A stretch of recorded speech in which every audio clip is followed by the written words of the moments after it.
Hey, this is Ben Cohn, And Mose Blauner. and you are listening to the War Boys podcast.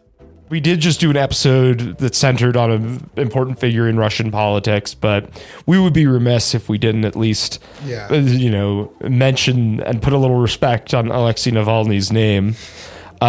He stood up and was really the first evidence of political talent in Russia in the last, 20 years?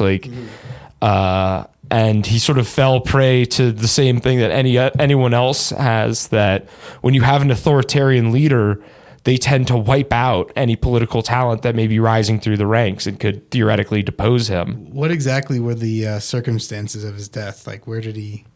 Sure. Yeah. So he had been sent to the most awful prison possibly in Russia, in the far north above the Arctic Circle, a penal colony known as IK3, or Polar Wolf. It doesn't sound great. Not at all. The temperatures regularly sunk below minus 32 degrees Celsius. And he spent a lot of time outside. He'd been walking around and joking on video. He had a court appointment the day before his death, and he was joking on camera with people. And then the next day he went for a walk in the yard, and according at least to the Russian government, so take this with a grain of salt, he died of what they called sudden death syndrome. So is that like spontaneous combustion? I mean, it has about the same level of credibility. I mean, yeah, I guess if he had actually just, disappeared, like if no one had seen him die, I guess it would have been more suspicious.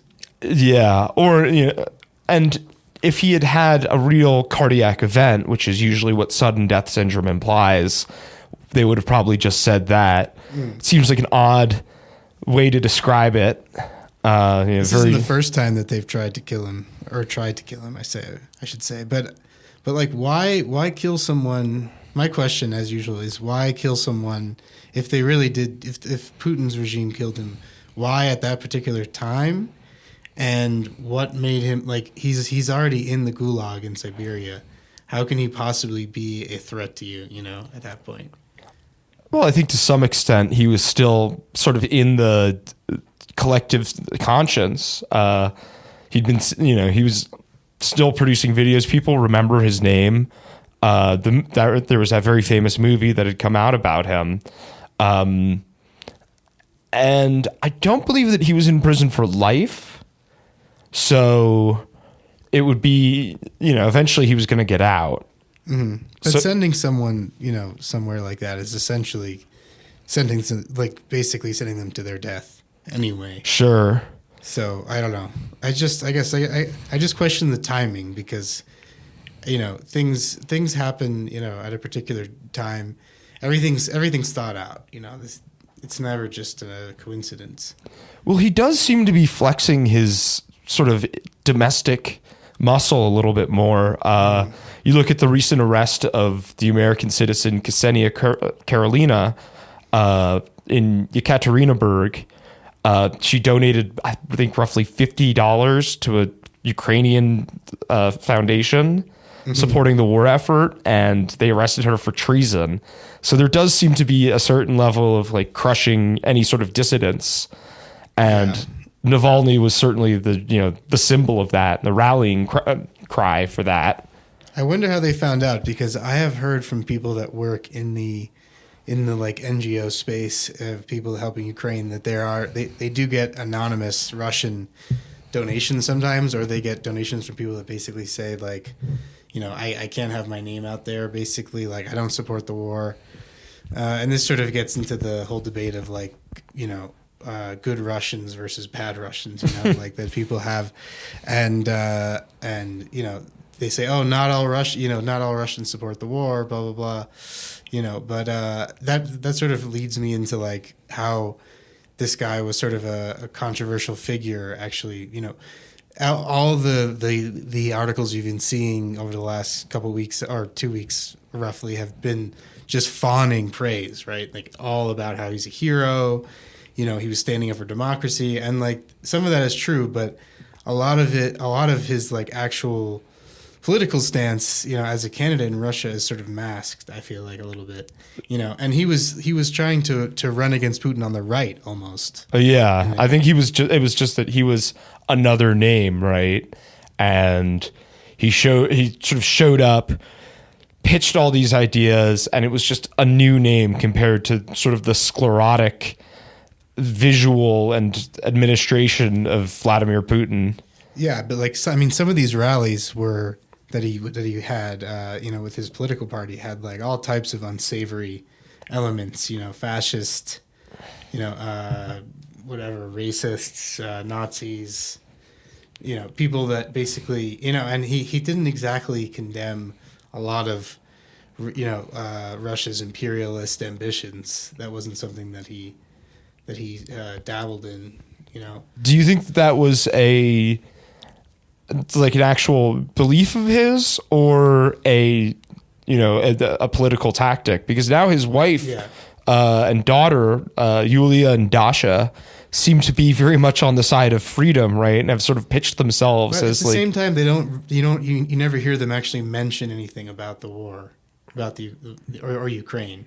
Like theoretically, they support those ideas. Well, I mean, more just like what we would consider like Western democratic ideals. Like they are definitely pitching themselves as like the heroes of free speech. Like I believe Dasha said something like, "I'm going to continue my father's work for freedom in Russia," and it's like, okay, well, what does that mean? And it's also kind of hard to do that when you're not in Russia. Yeah. When I believe she worked at Stanford up until like 3 or 4 months ago. Interesting. This is like, I mean, there are questions, however unfounded, about whether or not Alexei was receiving some type of support or backing from the West. Whether or not this is Russian propaganda or not remains to be seen. But there are, there's like people out there that claim that he was just some type of asset or a plant, tool, just to sort of cause chaos, which. Again, it's not something that I would put past our.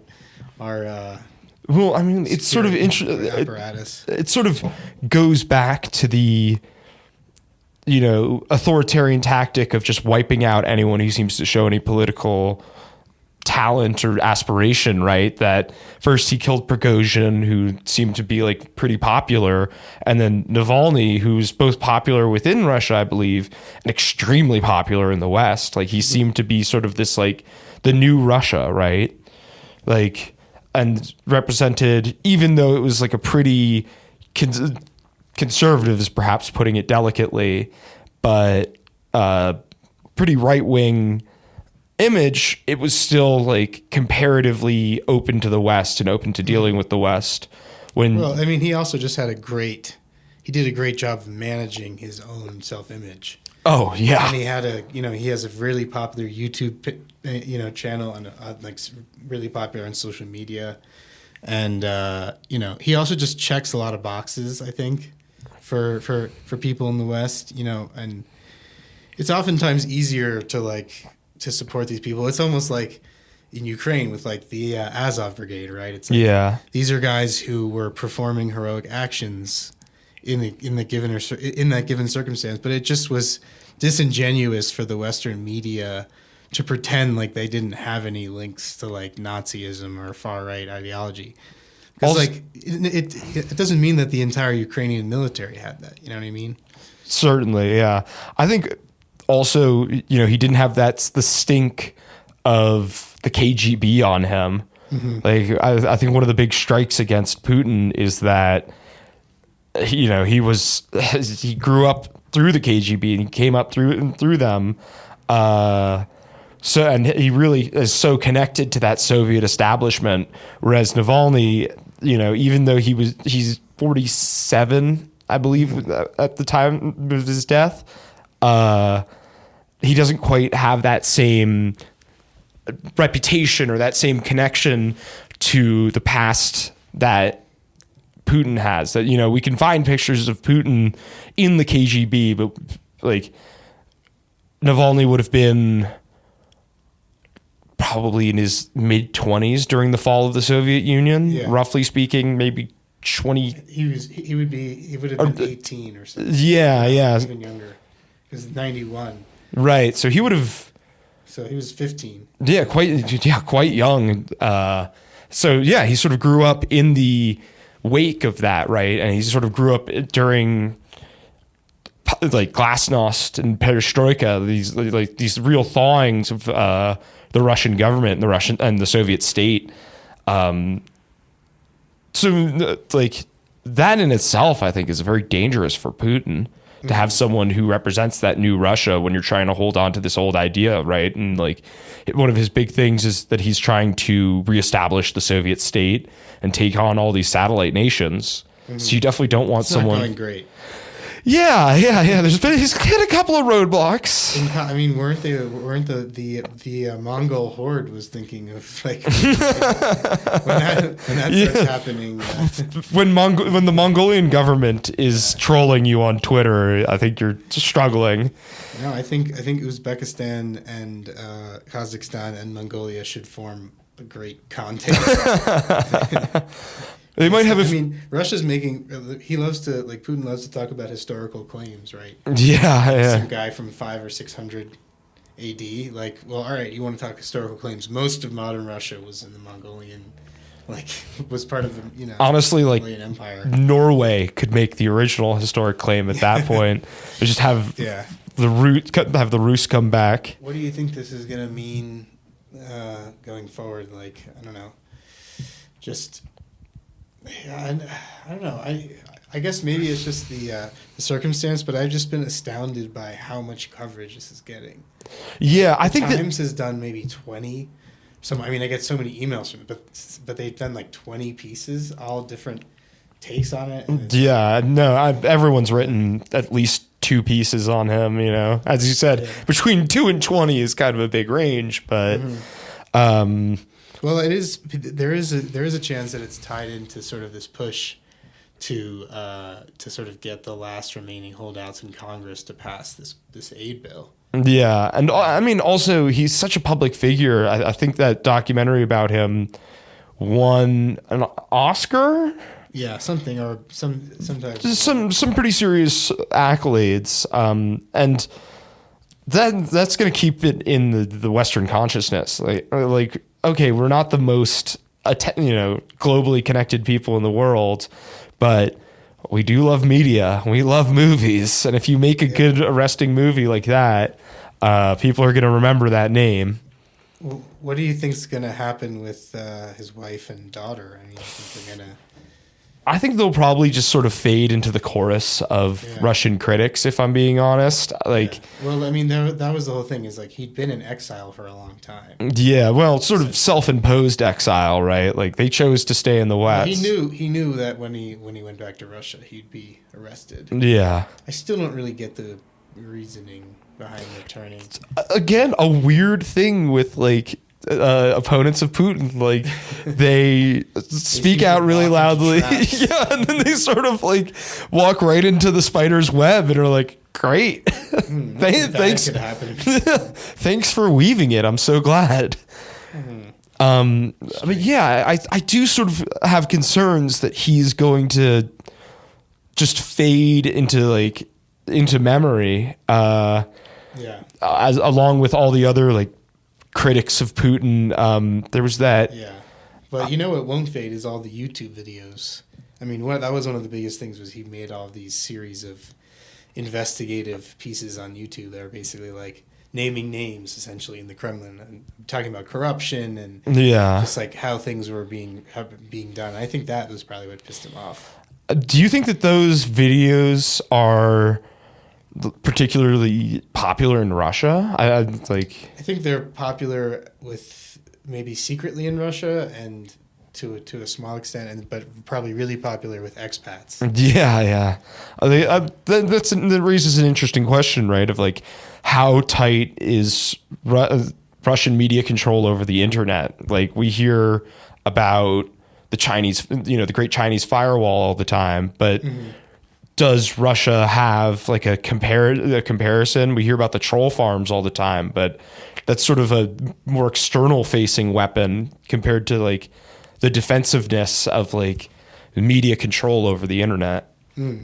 Yeah, well, I don't know. I mean, Telegram and these other encrypted messaging apps can kind of skirt around that. And they're hugely popular in that part of the world, Yeah. is my understanding. So I'm sure snippets of his videos are getting out maybe, but, you know, I think overall his popularity was maybe a little bit over-exaggerated just because people, again, we're in the West, so the media we consume is very, you know, there's obviously different angles, but one of them is just like we want to believe that these people that espouse the values that we have are doing well and are succeeding.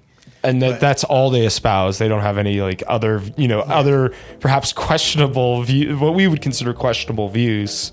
He was a lot more popular in Moscow and St. Petersburg than he was in the other 90% of Russia. You know? To be fair, how many people are in the other 90% of Russia? Well, because he's on the state TV. But that's certainly true. About it. Tune in next time for a discussion about the South China Sea.